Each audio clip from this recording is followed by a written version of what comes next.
Hey everyone, Anark here, and this is another episode of Anark Abridged, where I just sit down and talk to the camera for, I don't know, maybe 20 to 30 minutes on some topic that's on my mind. And today's topic is basically going to be a heart-to-heart with liberals. And, when I say that word liberal, I just want to clarify. I don't mean anybody who has maybe a more liberal view of social justice issues or something. I'm referring to a specific kind of person here. And in a general sense, you might identify this person as the sort that would, vote for a Democrat, who would be a sort of, vocal opponent of right-wing parliamentarian positions. And I know that many radicals that are in the audience probably count themselves among those who vote for Democrats, but the liberal is a little different from what I would call the left. So we're going to talk about the liberal perspective, and I'm going to have a short talk with the liberals themselves. I think liberals are actually the target of this video. So if you're a liberal, stick around, and I have a lot to say.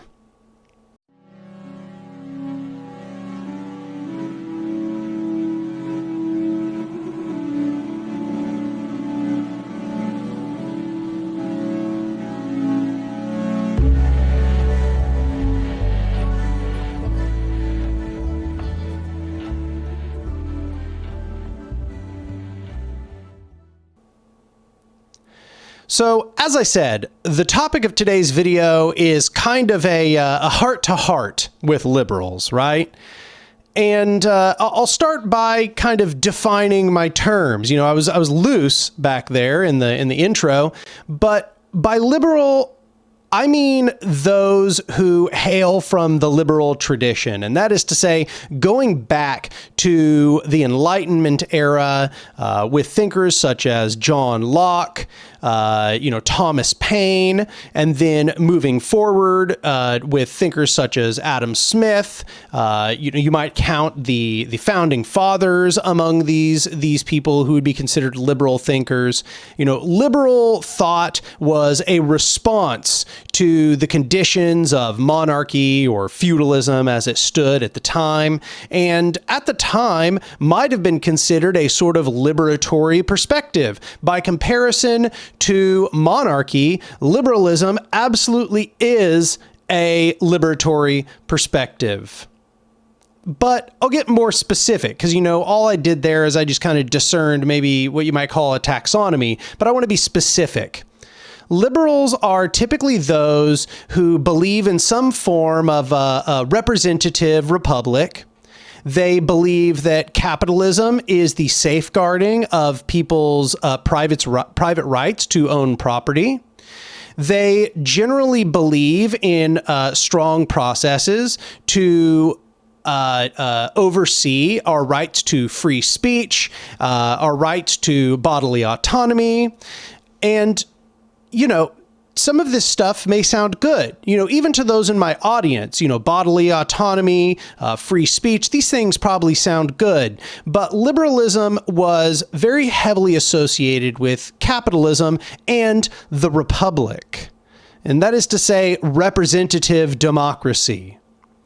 So the left, by contrast, you might say the left was the response to liberalism in sort of a similar way as to how liberalism was a response to monarchy or feudalism. Leftism was a response to the failures of liberalism. So leftism might include things like socialism, anarchism, communism. All of these ideologies rest within a critical framework of liberal thought. So I'll just say up front to anybody who is actually a liberal who's viewing this video, I am an anarchist, which entails that I am also a socialist.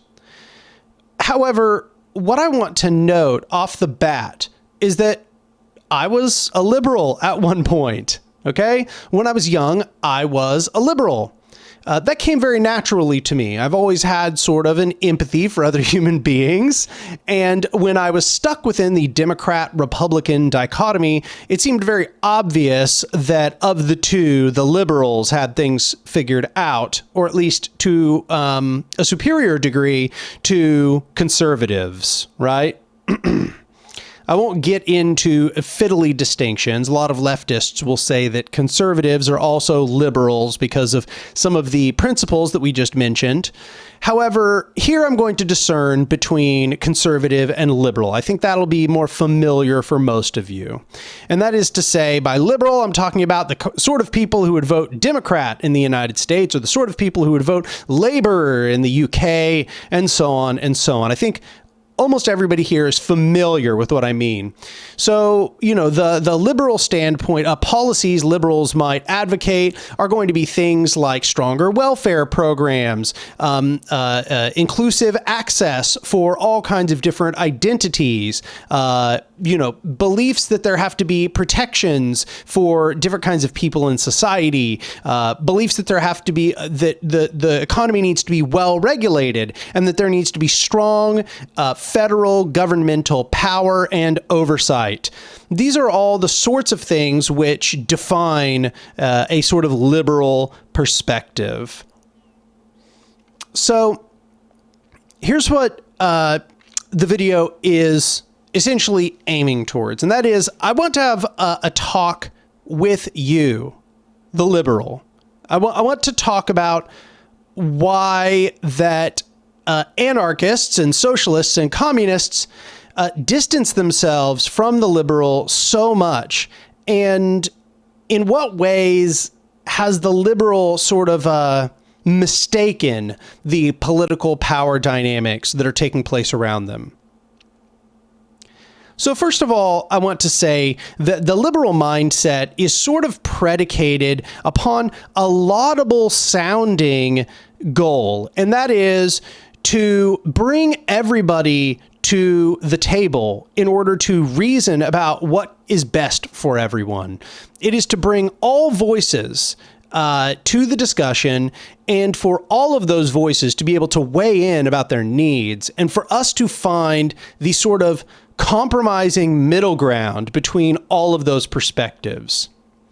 And this is because the liberal is most faithful to the roots of Enlightenment thought and the purpose of a liberal republic, or of a representative democracy. And that is this idea that we live in a society where there are many competing interests, and we want to allow the plurality of all of these competing interests, but that requires that we're all gonna have to sit down and make some hard decisions together. That requires that we're all gonna have to compromise, probably, except for those uncontroversial issues which we all can just agree on and move forward. And in different eras of history, the liberal has been more and less conciliatory about this. That is to say, liberals might have been a little more progressive or a little more compromising in different eras of history. So what ends up happening is this. The liberal pretty much always just views themselves as the adult in the room. They think that other perspectives are unrealistic, that they do not understand the world as it stands, and that they are not able to operate within this sophisticated system. And this might sound kind of overly specific, but it's actually very broad. This is the way the liberal views anyone that is not a liberal. This is the way they view conservatives, just as much as this is how they view leftists. And that is to say that they are not realistic, that they are not pragmatic in their approach to the problems, and that the liberal view is the one that is best able to square all of those competing ideological desires. It is the viewpoint which is most capable of bringing everyone to the table such that they can even undergo compromise.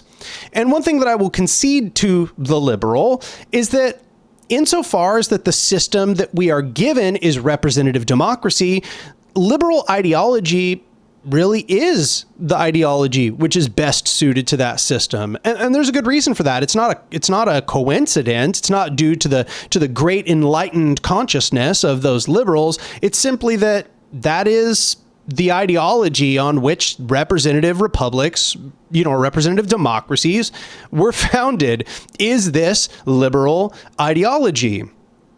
So it's easy to see how a liberal looks at the system and looks at all of its safeguards and says to themselves, well, I understand why all of these exist, how they have to be navigated, and how to find that middle ground between many perspectives. So it's easy to see why they would view themselves as the adult in the room, as the true pragmatists among these many extremists, right? The problem is this, and this was the critique of the left. This was a big part of the critique of the left. And that is, the republic, or representative democracy, capitalist representative democracy, has failed to live up to those standards, number one. That is to say, insofar as we're trying to create a society where everybody has a voice, where everybody has control, wherein we find this compromising position between many competing viewpoints, representative democracy has failed to do that time and time and time again. It has instead only really represented the needs of the very powerful. Whoever those powerful people are, they end up getting outsized control and influence within this representative democratic system.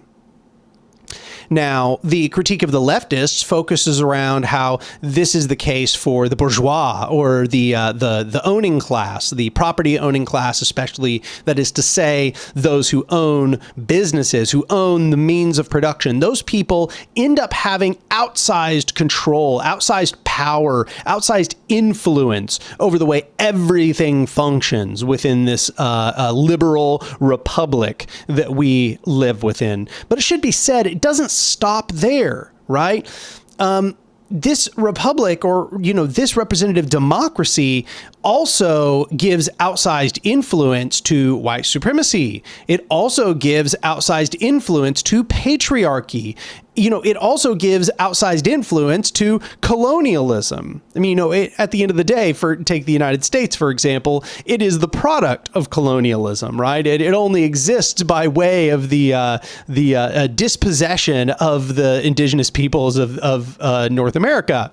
It's the only way it exists. But also, white supremacy. Look at the ratio of white people to anything else within the halls of representative governance. I don't think I need to say more.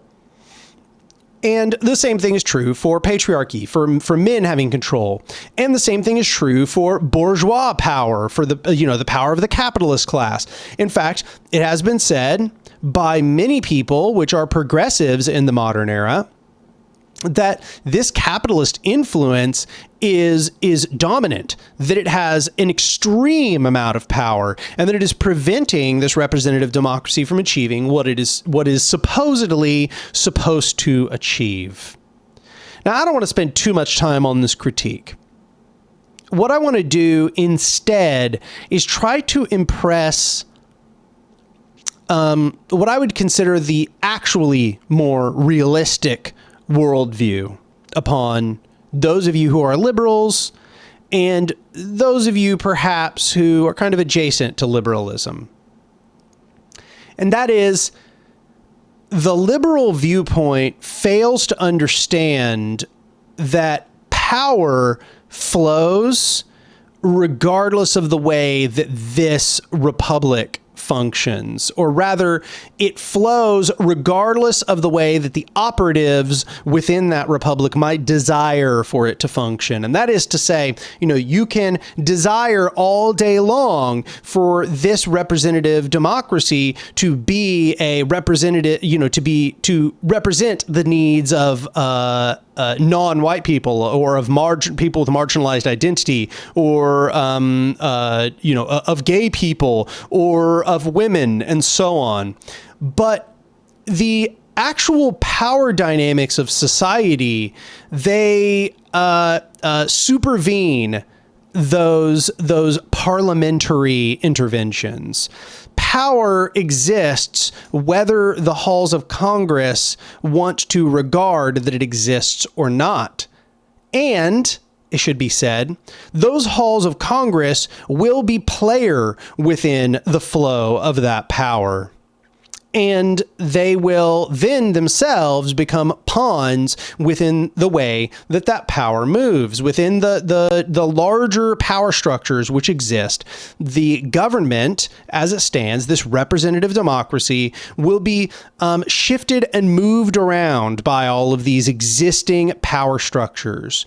White supremacy does not only exist as it is codified in law. Colonialism does not only exist as it is codified in law. These things are all social structures which are bigger than the government, and that they shift and move the components of government, not necessarily from the outside, but from the inside and the outside.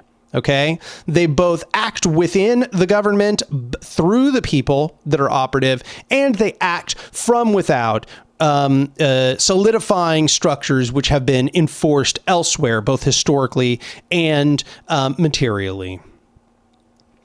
So here's the thing.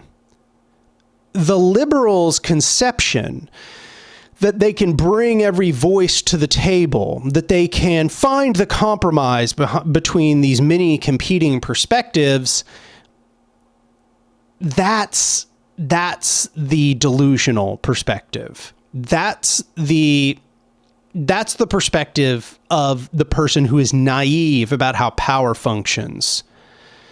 And this is why that even though liberals seem like they should be the organic ideology of a representative government, they're really, really bad at using it. They seem to be really bad at becoming empowered within it.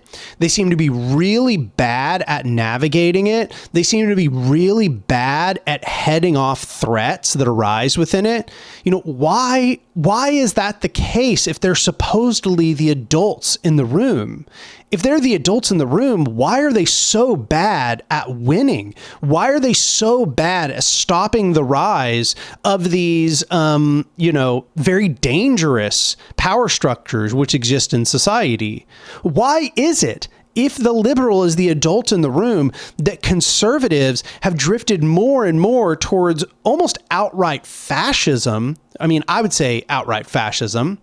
And yet liberals have been pathetically bad at stopping them. Well, I would argue it's because they're not the adults in the room, that they are living in a fantasy of their own creation, that the mythology of a representative democracy has acted as a sort of a placating delusion. Whereas by contrast, the conservatives, they recognize some very important facts. One of them, and that is what I just said, is that, power is bigger than this government. The government can kind of contain power. It can kind of route it and reroute it in various ways. But insofar as that power acts in an insurgent fashion to undermine, corrupt, divert the government, divert the state is not all powerful. It doesn't permeate every single nook and cranny of society. It can destabilize. It can become weak. It can be destroyed, overthrown, replaced. The liberal has a tendency to think that because this representative democracy, because this republican form of governance appears to have within its basis the ability to balance all the, to create all of these compromises between all of these differing perspectives, that this means that it can just go on forever, that it's going to be like this forever, and that all we got to do is play the long, long game. We just play the long, long game. We just play parliament. We just vote Democrat. We just vote Labor, whatever, for another election, and then another election, and then another election, and then another election. And eventually we will have enough power to, restructure and reform how society works. And that this process of reconciliation and compromise can go on forever. That representative democracy is here to stay. That we have reached the end of history. But that's just false. That's just false. No student of history could believe such a thing. No form of government lasts forever. Governments rise and fall. Parties take power and lose power. They might have it for decades. They might, in some very rare circumstances, have it for centuries, but they never have it forever.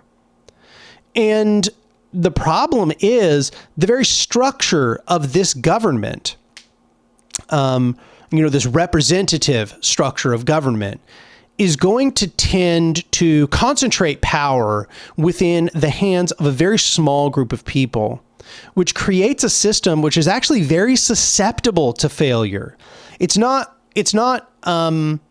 less susceptible to failure because we use representatives. It's actually more susceptible to failure. It means that if I'm trying to bribe and undermine all of the processes that have integrity, as it might be, all I have to do is bribe and undermine, just a few people, just a few key people who have way too much power because of the way this system is structured.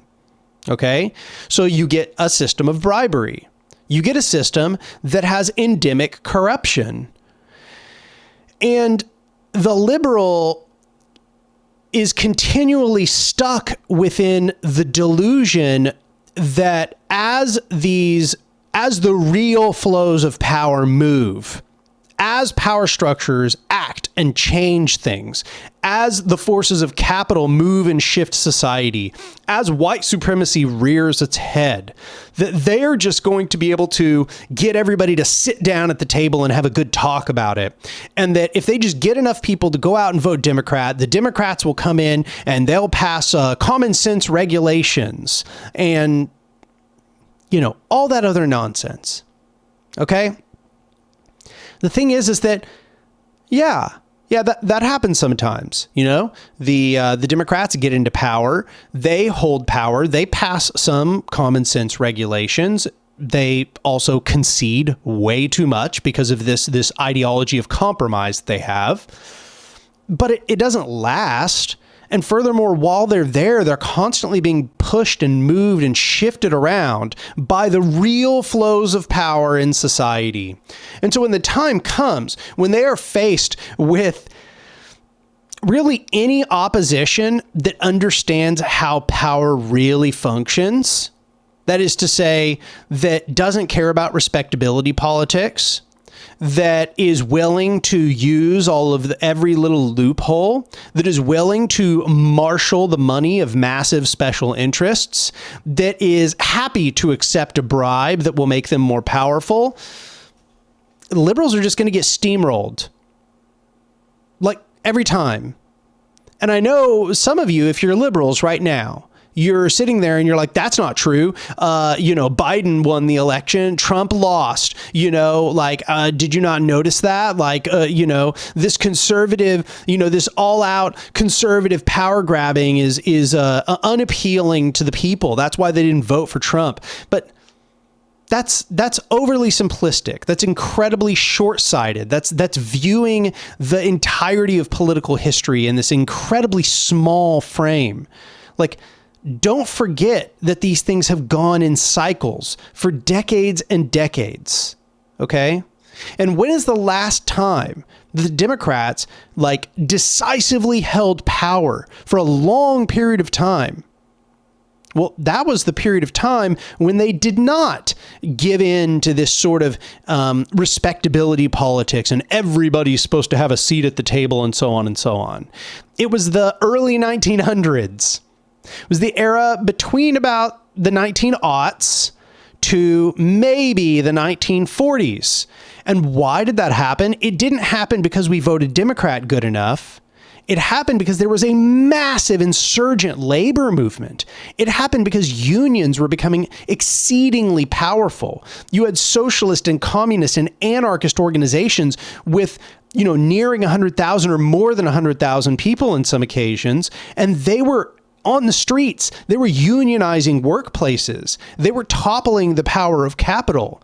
And so when the time came when they were going to go vote, obviously they were going to vote for Democrats. I mean, they were going to vote for the most progressive Democrats. They were going to vote for like social Democrats and, people who were even kind of like vaguely socialistic at times. But it didn't go in the direction, oh, we voted Democrat good enough and we got a bunch of reforms. It went in the direction that there was a outside power structure that was able to change the way that power flowed in society. It changed people's preferences and desires. It showed them that a different world could be possible. So when the time came, they voted for the most progressive candidates, and voting for those radically progressive candidates changed the landscape of the electorate. But it didn't happen just because everybody said one day, I'm feeling real progressive. I'm feeling like I just want to go vote Democrat. They voted Democrat as a result of this insurgent labor movement that was also bolstered by a global insurgent labor movement that had really been building since like the 1850s. So I guess what I'm saying is, if you're a liberal and you identify with some of the views that I've posited here, I don't think there's any good way to say this, but you're not the adult in the room. This sort of like mealy-mouthed, conciliatory politics is what helps fascism rise. Because fascists recognize that the system can be molded to their desires. And yeah, you win an election, but do you think there's not going to be somebody as bad or worse than Donald Trump who's coming up next? Have the Republicans gotten better one time for like the last 100 years? Or have they consistently gotten worse and worse and worse? And their power grabbing has got more and more obvious, and their slide towards fascism has become more and more precipitous. And yet they're not like losing a bunch of elections for it, are they? So is just voting Democrat, is this like liberal conciliatory politics of compromise stopping fascism? Or is it just this like a series of 4-year ceasefires that never last? Because the liberals don't hold power. They're not good at holding power, and they're really bad at using their power. They get power and they immediately ask how they can concede to their enemies. So there's so much more I could say on this topic, but I hope maybe if you are a liberal, maybe this at least sparked a single moment of doubt. If you are a radical, if you're an anarchist or a socialist or a communist, maybe, this is a perspective you can present to liberals that are within your life. Because the truth is, radicals, revolutionaries, and I know if you're a liberal, that's a very scary word. We need liberals to like sober up. Sober up. Wake up. Recognize the reality that you're in. This is a scary world. Things can become destabilized. States do not last forever. One term for a political party is not the end all be all. You've not got it nailed down because you win 3 elections in a row. The flows of power will flow whether you like it or not. And if you have not done anything to bolster real power structures outside of that government, which can force government to do things contrary to the desires of white supremacists and capitalists and every form of misogynist and bigot, then you need to help build those structures. And you need to help build them in a way that is different than just giving them, word of mouth on CNN or something. You need to then just being like, yeah, I support unions, but I support the guy who busted those unions because he called himself a Democrat. Like, you need to really ask yourself, what are you doing to prepare? Because the liberals across the planet are failing to stop fascism. And meanwhile, the people that you're trying to demean as childish or as unrealistic, the anarchists and the socialists and the communists, they're building those power structures which might actually provide some mode of resistance against fascism, which might actually provide some impetus for this government to change in the direction that we want. So even if it is reforms you want, you need to begin asking yourself, how do you help build those power structures that are outside of the government? Because those are, at the end of the day, more important than your party winning election. Anyway, I don't know. Good enough summary of my views on this. I could go on and on and on. I've gone way over time, but hopefully this was enlightening to someone. But that's it for that video. If you liked this video, or if you disliked the video, okay, just go click a like or dislike. Engagement, good for the channel, good for the videos, helps them get pushed in the algorithm. If you have come around to this channel numerous times, you've got me in the algorithm like 2 or 3 times now, and you keep coming back and watching these whole videos, you ended up at this point in the video, subscribe to my channel. I produce one of these every week. They drop every Friday. Lastly, if you appreciate the work that I'm doing here, I would like to implore you to go become a patron at my Patreon, which is patreon.com/Anark, ANARK. And I cannot tell you how incredibly helpful that every patron is to the continuation of this channel. I am very, very close to being able to, actually make a living doing this channel. And if I could devote my full-time efforts to this channel and did not need to work a part-time job at the same time, that would be enormously helpful. You would watch the quality on this channel go up. You would watch frequency go up. I would probably even be able to start doing live streams more often, because I've seen numerous people mention they'd like me to start doing more live streams. I'd probably do at least one of those a month. So please go over to my Patreon, become a patron. That's it. That's the spiel, everybody. I hope you have a good day.